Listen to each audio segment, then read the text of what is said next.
कौमी असम्बली में opposition leader Omar Ayub Khan ने स्पीकर कौमी असम्बली को खत लिखकर अपने खिलाफ दायर रेफरेंस और स्पीकर के फैसले की तफसीलात मांग ली। मजीद जानते हैं डॉन न्यूज के नुमाइंदे अब्दुल्ला मोमिन से। अब्दुल्ला मोमिन, खत के मतन के हवाले से बताइएगा। लीडर कौमी असम्बली उमर अयूब ने स्पीकर कौमी असम्बली के नाम एक खत लिखा है और उस खत में speaker opposition leader Omar Ayub ने अपने खिलाफ दायर रेफरेंस और स्पीकर के फैसले की तफसीलात मांग ली है।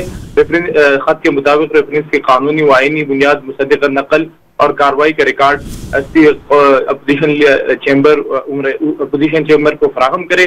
और इस खत में कहा गया कि इल्जाम नाअहली के रेफरेंस पर आईनी नुकात आर्टिकल 62-63 के तहत रेफरेंस की कानूनी तवजीह फराहम करे। जबकि इसके साथ साथ उमर अयूब ने मुतालबा किया है कि स्पीकर से रेफरेंस की मुकम्मल मुसद्दिका कापी और शवाहिद भी मुहैया की जाए। जबकि इसके साथ साथ रेफरेंस पर फैसले के दौरान की अंदरूनी कार्रवाई और फाइल नोटिंग भी मांगी गई है। स्पीकर को जो खत लिखा गया उमर अयूब की जानिब से, उनमें नोटिस और वजाहत का मौका फराहम करने की तफसीलात भी फराहम करने का मुतालबा किया गया है। और उमर अयूब की तरफ से तीसरे फरीकों की दरखास्तों की बुनियाद पर रेफरेंस पर वजाहत भी मांगी गई है।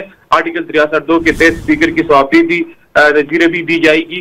खत में रेफरेंस पर स्पीकर की ज़हनी तसल्ली साबित न होने पर उमर अयूब का एतराज और इसके साथ साथ कानूनी अमल, शफाफियत और मुनसिफाना कार्रवाई के लिए तफसीलात भी मांगी गई है। जी अब्दुल्ला मोमिन अपडेट कर रहे थे, आपका शुक्रिया।